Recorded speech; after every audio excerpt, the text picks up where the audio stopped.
नमस्कार, स्वागत है आपका ईटी नाउ स्वदेश पर। आप देख रहे हैं गुड मॉर्निंग स्वदेश। मैं हूं आपके साथ अशेषा अध्वर्यु और अगले आधे घंटे में हम आपको बताएंगे ग्लोबल बाजारों से कैसे संकेत निकल कर आ रहे हैं, भारतीय बाजारों के लिए कौन से स्टॉक्स फोकस में रहेंगे, ब्रोकरेज रिपोर्ट से क्या निकल कर आया है उस पर भी नजर डालेंगे और हमारे साथ कुछ मेहमान भी जुड़ेंगे जो हमें ट्रेडिंग आइडियाज देंगे इक्विटी और कमोडिटी मार्केट के लिए। लेकिन सीधा चलते हैं ग्लोबल बाजारों के संकेत पर और सबसे पहले गिफ्ट निफ्टी की बात करते हैं। करीब 60 अंकों की तेजी इंडिकेट कर रही है भारतीय बाजारों के लिए। 24,650 के पास गिफ्ट निफ्टी करीब 60 अंकों की तेजी भारतीय बाजारों के लिए दिखाई दे सकती है। लेकिन बाकी एशिया मार्केट चेक पर नजर डालें तो मिले जुला संकेत निकल कर आ रहा है। सबसे पहले शंघाई मार्केट पे बात करते हैं। यहाँ पर भी मिला जुला कारोबार है। निकाय और कॉस्पी में करीब 1% की तेजी आज के ट्रेडिंग सेशन में दिखी है। इसके अलावा यूएस अमेरिकी बाजारों की बात करते हैं। यहाँ पर से पॉजिटिव संकेत निकल कर आ रहे हैं। याद रखें, 5वें दिन लगातार अमेरिकी बाजार कल हरे निशान में बंद होते हुए नजर आए। नैस्डैक में करीब 1.5% की तेजी, S&P 500 और डॉ जोन्स में भी आधे से 1% की तेजी कल के ट्रेडिंग सेशन में दिखी। कुछ रिसेशन के कंसर्न्स थे, फियर था कि शायद रिसेशन आ सकता है, लेकिन अब वो कमज़ोर होता हुआ नजर आ रहा है, जिसके चलते अमेरिकी बाजारों में कल के ट्रेडिंग सेशन में तेजी दिखी। गोल्डमैन सैक्स ने अपना एक पैरामीटर होता है 12 महीने की यूएस रिसेशन की प्रोबेबिलिटी, वो प्रोबेबिलिटी जो पहले 25% थी वो अब घटाकर 20% कर दी है। इसका मतलब ये होता है कि रिसेशन की जो प्रोबेबिलिटी थी, जो चांसेस थे रिसेशन के, वो अब कम हो गए हैं, जिसके चलते अमेरिकी बाजारों में कल के ट्रेडिंग सेशन में तेजी दिखी। इसके अलावा कुछ कई इंपॉर्टेंट ट्रिगर्स हैं अमेरिकी बाजारों के लिए। एक है जैक्सन होल सिंपोजियम, जहां पर यूएस के पॉलिसी मेकर सेंट्रल बैंक के डिसीजन पर चर्चा करते हैं, तो कुछ कमेंट्री निकल कर आ सकती है रेट हाइक को लेकर, जिसके चलते ये एक बड़ा इंपॉर्टेंट क्यू होगा। और डेमोक्रेटिक नेशनल कांग्रेस भी है, तो कुछ इंपॉर्टेंट कमेंट्री अमेरिकी बाजारों के लिए निकल कर आ सकती है। यूरोप के बाजारों की बात करें तो यहाँ पर भी हरे निशान में कामकाज दिखा। फिट्सी करीब आधे % की तेजी के साथ बंद होता हुआ नजर आया। कैक और डैक्स में भी आधे से 1% की तेजी कल दिखी। कमोडिटीज की बात करते हैं। यहाँ पर भी चमक थी। जिंक में 1% की तेजी और कॉपर में 1.5% से ज्यादा की तेजी, करीब $9,200 पर टन पर कॉपर बंद होता हुआ नजर आया। तो कमोडिटी मार्केट में भी अच्छा खासा एक्शन दिखा कल के ट्रेडिंग सेशन में। लेकिन ब्रेंट क्रूड ऑयल की बात करते हैं। कच्चे तेल में थोड़ी सी कमजोरी दिखी। गाजा में कुछ जियोपॉलिटिकल टेंशन्स है, उसी के साथ चाइना में डिमांड भी कमजोर होती हुई नजर आ सकती है। तो कई सारे ट्रिगर्स हैं जिसके चलते कच्चे तेल में थोड़ी सी कमजोरी दिखी। करीब 2.5% की कमजोरी ब्रेंट क्रूड और 3% की कमजोरी WTI क्रूड पर दिखी। तो कच्चे तेल में थोड़ी सी कमजोरी थी। इसके अलावा सोने पर भी बात कर लेते हैं। अच्छी खासी तेजी पिछले कुछ दिनों में दिखी है, लेकिन कल के ट्रेडिंग सेशन में थोड़ी सी नरमी थी। करीब $2,500 पर आउंस के आसपास गोल्ड के प्राइसेस थे, लेकिन अच्छा कारोबार रहा गोल्ड का। पिछले कुछ ट्रेडिंग सेशंस की बात करें तो गोल्ड में अच्छी खासी तेजी दिखी है। इसके अलावा FIIs और DIIs का एक्शन कैसा रहा उस पर भी नजर डाल लेते हैं। तो FIIs ने कल कैश मार्केट में करीब 2,700 करोड़ की बिकवाली की। वही DIIs की बात करें तो करीब 1,800 करोड़ की खरीदारी कल के ट्रेडिंग सेशन में की। इंडेक्स फ्यूचर्स और ऑप्शंस की बात करें तो FIIs ने 300 करोड़ की बिकवाली की इंडेक्स फ्यूचर्स में और 12,000 करोड़ की खरीदारी इंडेक्स ऑप्शंस में की। तो अच्छा दिन था भारतीय बाजारों के लिए और ग्लोबल संकेत भी काफ़ी अच्छे ने। एशियाई बाजारों की बात करें तो मिले जुले संकेत है, लेकिन अमेरिकी और यूरोपियन बाजारों से काफ़ी अच्छे संकेत है और गिफ्ट निफ्टी भी करीब 60 अंकों की तेज़ी दिखा रहा है। इस बीच हमारे साथ डिम्पी भी जुड़ चुके हैं जो हमें बताएंगे आज के ट्रेडिंग सेशन के लिए रणनीति क्या होनी चाहिए और निफ्टी और बैंक निफ्टी पर सपोर्ट और रेजिस्टेंस लेवल्स क्या रहेंगे। Dimpy, good morning. बताएं क्या रणनीति बनानी चाहिए।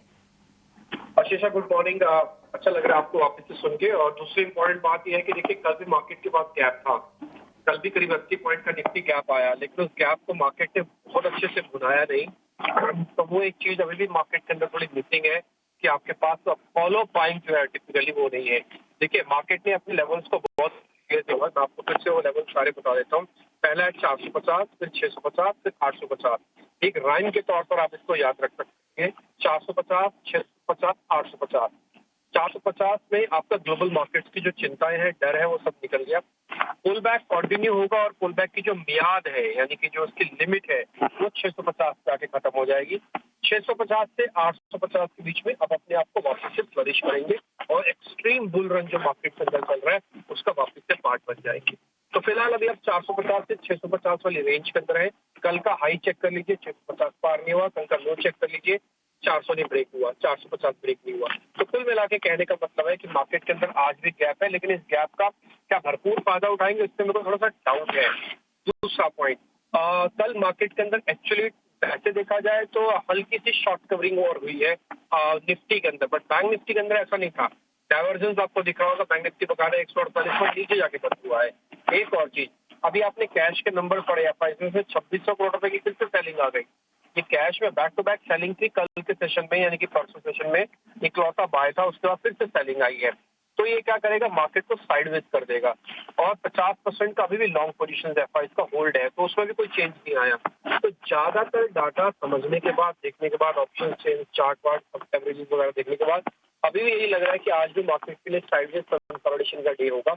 आई रिपीट माई सेल्फ, 450 ब्रेक होने पर थोड़ा और प्रेशर मार्केट के अंदर आएगा। 650 ब्रेक होने पर मार्केट के अंदर और पुल बैक स्ट्रॉन्ग हो जाएगा और फिर आपको ज्यादा डरने की बात नहीं है। तो फिलहाल तो आप इस रेंज को एंजॉय कीजिए। हाईली प्रोफेशनल लोग इस रेंज के अंदर 50-50, 60-60 पॉइंट करके अपने प्रॉफिट इंडेक्सेस में पूरे करें, स्टॉक स्पेसिफिक काम करें, थेमेटिक काम करें, तो आपको अच्छा पैसा मिल सकता है। दूसरा पॉइंट मैं सेम में बैंक निफ्टी भी क्लियर कर देता हूँ। बैंक निफ्टी में भी 50,200 बहुत इंपॉर्टेंट सपोर्ट लेवल है। कल भी हमने 50,200 को टेस्ट नहीं किया, ना ही ब्रेक किया। तो 50,200 पे जब तक आप ऊपर खड़े हुए हो कोई वैसी दिक्कत नहीं है। 50,000 के नीचे जाने पर आपकी प्रॉब्लम्स आएंगी और 49800 के नीचे जाने पर आप बेयर हो जाओगे। ये बात आप अच्छे से समझ लीजिए। तो फिलहाल ये लेवल जब तक 50,200 है तो आप एक्सपेरिमेंटल ट्रेड ले सकते हो, sort of a lab testing trade जिसे हम कहते हैं कि 10 में से 2 लॉट करके देख लो भाई, पता नहीं कितना पैसा आ जाए नहीं आ जाए, कुछ ऐसा ही होगा। बहुत बड़ा पैसा इंडाइसिस से बनेगा, उसमें अभी थोड़ा डाउट है, ना ही उसके अंदर पोजिशनिंग है, ना ही उसके अंदर ओपन इंटरेस्ट उतना स्ट्रॉन्ग है, और ना ही उसके अंदर अभी ये पोरिया उस तरह का बन रहा है। तो फिलहाल आपका दोनों का टारगेट जो बैंक निफ्टी के तेजी खेल रहे हैं उनका 50,800 है। जब तक 50,800 आप पार नहीं करते, बड़े मूव के लिए आप तैयार नहीं होंगे। तो अब आपके पास अगर पोजीशन है तो आप इसी रेंज के अंदर प्ले कर सकते हैं। एग्जिट करना चाहें 10-20% एग्जिट भी कर सकते हैं। जिनके पास नहीं है उनको डिप की वेट करनी चाहिए। डिप मिलेगा तो ठीक है, नहीं मिलेगा तो छोड़ देना। बिना डिप के, यानी बिना अपने कंफर्ट लेवल के, अपने रिस्क रिवॉर्ड को ठीक किए हुए मार्केट में मत उतरना। आपकी लक आपको जिता दे तो एक अलग बात है, बट एक्चुअली और डाटा से आप हार जाएंगे। तो ये डिसिप्लिन ब्रेक नहीं करना है, ये एक्चुअली डिसिप्लिन टेस्ट करने वाला मार्केट है, वही आपको फॉलो करना है।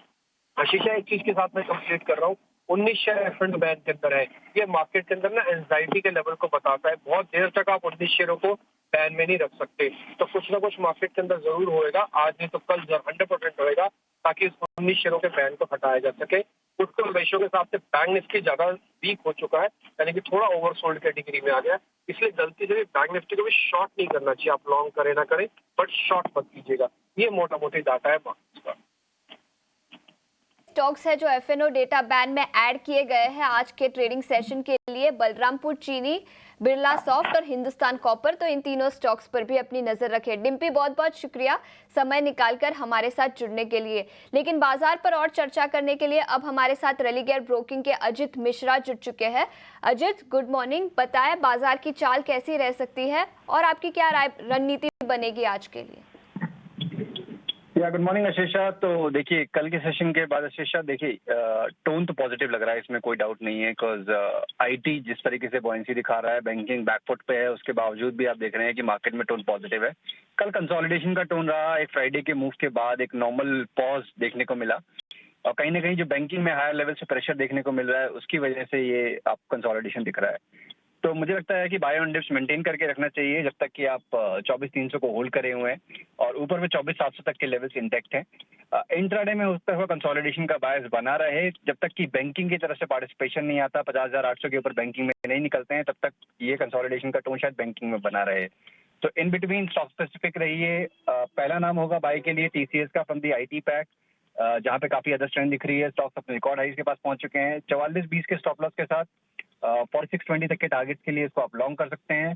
दूसरा नाम also from the Tata space, Voltas का काफी स्ट्रॉन्ग ब्रेकआउट देखने को मिला है स्टॉक में। एक कंसोलिडेशन रेंज का स्टॉक अपने रिकॉर्ड हाइज पे है। प्राइस पैटर्न ये इंडिकेट कर रहा है कि ये पॉजिटिव टोन कंटिन्यू रहेगा। 1740 तक के लेवल्स एंटिसिपेटेड है।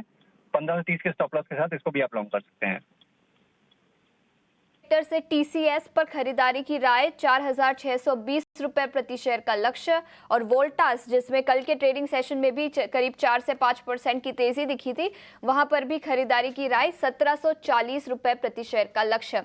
अजीत, बहुत बहुत शुक्रिया हमारे साथ जुड़ने के लिए। लेकिन बढ़ते हैं खबरों वाले शेयर्स की पूरी लिस्ट लेकर। अब हमारे साथ स्टूडियो में शरद दुबे मौजूद है। शरद, गुड मॉर्निंग। बताएं कौन से स्टॉक्स पर आज नजर रखनी चाहिए? गुड मॉर्निंग आशीषा, आपका वेलकम बैक 2 हफ्ते बाद 18 स्वदेश में। और ऑफ कोर्स बहुत सारे न्यूज़ फ्लोज तो ज़रूर आ रहे हैं और आपके सेक्टर के भी जो है 2-3 न्यूज़ फ्लोज है जो बहुत इंपॉर्टेंट है। जो सबसे पहले मैं आपको बात करूंगा HCL टेक के बारे में। यहाँ पे उनके जो करंट CFO है प्रतीक अग्रवाल, उन्होंने इस्तीफ़ा दे दिया है। बाहर अपॉर्चुनिटीज़ वो देखने वाले हैं। लेकिन याद रखिए ये इंपॉर्टेंट न्यूज़ इसलिए है क्योंकि जो CFO थे ये आप कह सकते हैं पिछले 6 साल से जो है ऑलमोस्ट CFO रहे हैं। इनको जो रिप्लेस करेंगे वो कंपनी के ही जो है एम्प्लॉय शिव वालिया रिप्लेस करेंगे जो CFO रहेंगे। और अभी ऑलरेडी इनके पास लीडरशिप पोजीशंस ऑलरेडी है, कंपनी से 93 से जुड़े हुए हैं। तो एक पुराना एम्प्लॉय जो है जुड़ रहा है। तो ओवरऑल जो है लार्जली न्यूट्रल कहूँगा इसका इम्पैक्ट। जोमेटो का आज ब्लॉक डील हो सकता है। एंटफिन सिंगापुर लगभग 1.5% स्टेक की बिकवाली कर सकती है। और अगर इसके साइज़ के बारे में बात करें तो ये लगभग 3,400 करोड़ का हो सकता है। फ्लोर प्राइस 4% डिस्काउंट पे है। और एंटफिन जो है पिछले 1.5 साल से जो है बिकवाली ऑलरेडी कर रहा है, 3 या 4 बार बड़े डील्स में किया है। और अब जो है इस सेल स्टेक के बाद इनका जो स्टेक होगा कैलकुलेशन के हिसाब से 2.7% स्टेक बैठता है। कुछ स्टॉक्स है जैसे कि Supreme Industries, Astral, Finolex Industries, इन स्टॉक्स पे जो है नेगेटिव इम्पैक्ट पड़ सकता है क्योंकि जो PVC प्राइसेस है उसमें गिरावट देखने मिली है। लगभग 3 रुपये प्रति केजी जो है गिरावट आई है। अब जो है लगभग 80 रुपये प्रति केजी इनकी प्राइसिंग आ गई है। अब PVC प्राइसेस में क्यों नेगेटिव इम्पैक्ट आएगा ये भी मैं बता देता हूँ। इन्वेंट्री लॉसेस हो सकती है, रीस्टॉकिंग हो सकती है, तो उसके कारण जो है ऑफकोर्स इनके जो बॉटम लाइन नंबर्स है वहाँ पे इम्पैक्ट आ सकता है क्योंकि ये लोग जो पाइप बनाते हैं उसमें PVC का कंपोनेंट लगता है। सुप्रीम, एस्ट्रल, फिनोलेक्स, इनके बारे में बात कर रहा हूँ। UltraTech cement, ACC, Ambuja cement, सारे सीमेंट स्टॉक्स फोकस में रहेंगे। एंटी की रिपोर्ट आई और उन्होंने कहा कि जो चैनल चेक सजेस्ट कर रहे हैं कि कंपनीज़ ने प्राइस हाइक्स अनाउंस किया है 10 से लेके 20 रुपये प्रति बैग पे। और ये प्राइस हाइक जो है अक्रॉस रीजन्स की अनाउंसमेंट हुई है। तो आप कह सकते हैं थोड़ी सी पॉजिटिव है सेंटिमेंटली। इंडसइंड बैंक को भी जो है RBI की अप्रूवल आई है, होल्ली ओन सब्सिडरी बनाएंगे अपनी एसेट मैनेजमेंट बिजनेस का, जहाँ पे म्यूचुअल फंड की टेक्निकली उनको अप्रूवल आ गई है। टाटा कंज्यूमर 3,000 करोड़ रुपए का राइट्स इशू क्लोज कर दी है। और हिंदुस्तान जिंक रिटेल पोर्शन जो है OFS सब्सक्राइब लगभग 1.5 गुना हुआ है और फ्लो प्राइस 486 रुपीज़ था। पिछले 5 दिन में हमने स्टॉक में बड़ी करेक्शन भी देखी। और आज एक और इम्पॉर्टेंट दिन है क्योंकि कंपनी कंसिडर करने वाली है अपनी दूसरी इंटरिम डिविडेंड वित्त साल 2025 के लिए। और ऑफकोर्स डिविडेंड पेइंग स्टॉक भी है ये, तो यहाँ पे बाजार की नज़र रहेगी। आखिरी स्टॉक रहेगा पॉली मेडिक्योर। 1,000 करोड़ रुपए का QIP लॉन्च हुआ है। फ्लोर प्राइस लगभग 12% डिस्काउंट पे है। और ये अहम स्टॉक्स हैं जो आपके रडार में होने चाहिए आशीषा। बिल्कुल, कई सारे स्टॉक्स जो आज के ट्रेडिंग सेशन में फोकस में रहेंगे। हिंदुस्तान जिंक जो पिछले 3 दिनों से फोकस में रहा है OFS के चलते। इनफैक्ट पिछले 3 दिनों की बात करें तो करीब 15% से ज़्यादा की गिरावट इस स्टॉक पर दिखी है। इसके अलावा जोमेटो, जहां पर एंटफिन अपनी हिस्सेदारी बेचना चाहता है करीब 1.5%, यहाँ पर भी अपनी नज़र रखें। और इसके अलावा सीमेंट कंपनियां भी फोकस में रहेगी। याद रखें पिछले 6 महीने में प्राइस हाइक्स अनाउंस किए गए थे, वो रिवर्स करने पड़े थे, लेकिन अब फाइनली कुछ प्राइस हाइक्स आए हैं सीमेंट कंपनियों के लिए, ये पॉजिटिव ट्रिगर। तो कई सारे स्टॉक्स जो आज के ट्रेडिंग सेशन में फोकस में रहेंगे। लेकिन आगे बढ़ते हैं। अब वरुण अब हमारे साथ जुड़ चुके हैं जो हमें बताएंगे ब्रोकरेज रिपोर्ट से क्या निकल कर आया है और इसी के चलते कौन से स्टॉक्स आज फोकस में रहेंगे। वरुण, गुड मॉर्निंग, बताएं। Good morning. तो देखिए यहाँ पे दो दिग्गज कंपनियां जो है उनके ऊपर ब्रोकरेज हाउस की रिपोर्ट आई है। सबसे पहले शुरुआत करूंगा रिलायंस से। यहाँ पे जेफरीज की रिपोर्ट है। हालांकि प्राइस टारगेट में केवल 5 रुपये के आसपास का इजाफा किया है। 3525 से बढ़ा के 3530 का इन्होंने प्राइस टारगेट कर दिया है। खरीदारी की सलाह अभी भी है। एनुअल रिपोर्ट का एनालिसिस इन्होंने किया है, जहाँ पे इनका कहना है कि जो कॉस्ट है वो ओवरऑल थोड़ा एलिवेटेड है। हालांकि जो डेट की सिचुएशन है कंपनी की वो काफ़ी सुधरी है, और खासकर जियो का केपेक्स और नेट डेट जो है वाई डिक्लाइन हुआ है, ये भी इनको थोड़ा बहुत अच्छा लग रहा है। टीसीएस यहाँ पे इंटरेस्टिंग रिपोर्ट है। मैक्वेरी की आउट परफॉर्मर का कॉल है। प्राइस टारगेट बढ़ाया गया है 4750 से बढ़ा के 5740 का किया है। खासकर एआई के ऊपर इनका ज़्यादा फोकस है। इनका कहना है कि यहाँ पे ओवरऑल एआई जो है वो कंपनी के लिए काफ़ी आगे बेनिफिशियरी हो सकता है। साथ ही साथ पिकअप भी देखने मिल रहा है इनको डिमांड में, तो वो एक फ़ायदेमंद चीज़ है इस कंपनी के लिए। और केबल्स और वायर्स पे यूबीएस की रिपोर्ट है, जहाँ पे केईआई इंडस्ट्रीज़ पे खरीदारी की सलाह इनिशिएट किया है कवरेज बेसिकली इन्होंने 6150 के लेवल के साथ, और पॉलीकैप 8550 के लेवल के इन्होंने दिए हैं, इनिशिएट किया है कवरेज। खरीदारी की सलाह है। इनका कहना है कि इलेक्ट्रिफिकेशन पे दोनों कंपनियां जो है सबसे अच्छी है, और यहाँ पे एक फेवरेबल बेट जो है ये दोनों कंपनियां निकल के आती है।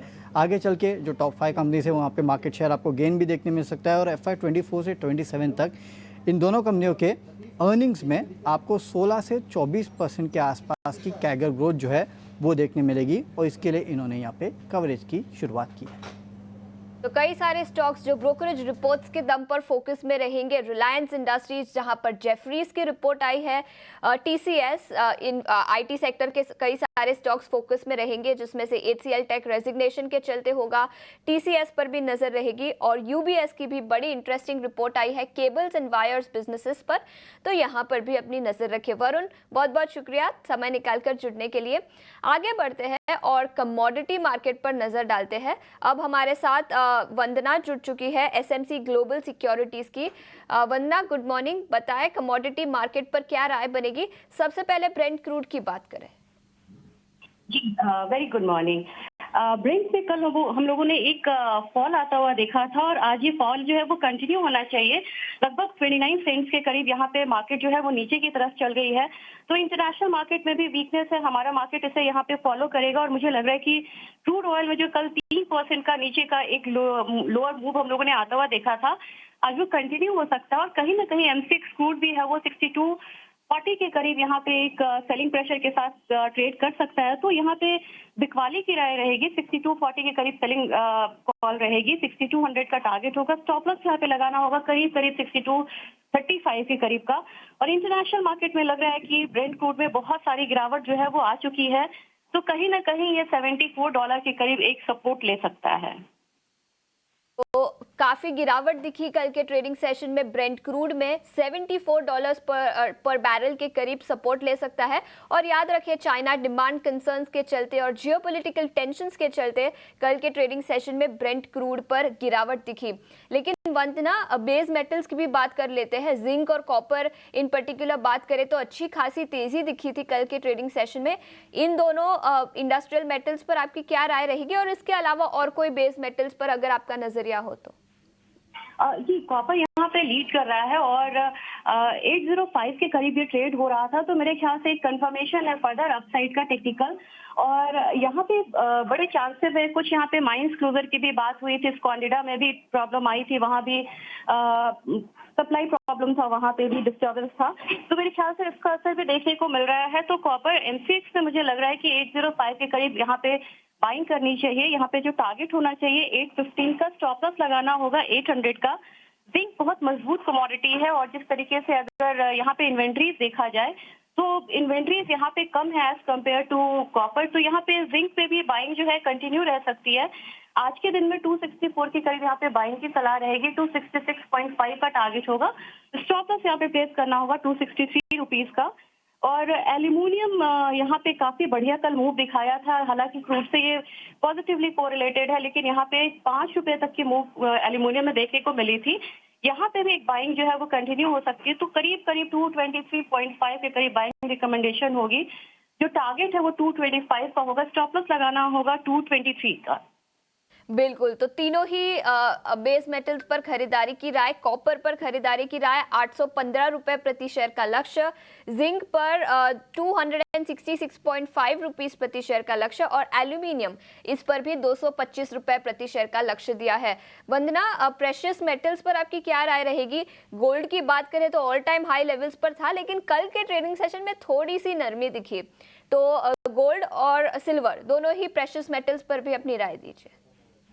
जी, यहाँ पे पर्टिकुलर बेस मेटल में जब मूव आई तो इसका फायदा सिल्वर को मिला है और गोल्ड को नहीं मिला, क्योंकि इंडस्ट्रियल मेटल है यहाँ पे सिल्वर ने काफी अच्छा मूव दिखाया। 84,000 से ऊपर के यहाँ पे क्लोजिंग रही है और आज के दिन में भी लग रहा है अगर सिल्वर की बात की जाए तो ये जो बाइंग है ये कंटिन्यू रहना चाहिए और मेरी रिकमेंडेशन यहाँ पे बाइंग की ही यहाँ पे रहेगी। और कल 1100 से ज्यादा का मूव हम लोगों ने यहाँ पे आता हुआ देखा था यहाँ पे MCX में, तो मेरे ख्याल से अगर बाइंग की बात की जाए तो मैं लेवल्स बताना चाहूंगी। 84,250 के करीब यहाँ पे बाइंग करनी चाहिए। 85,700 का टारगेट होगा।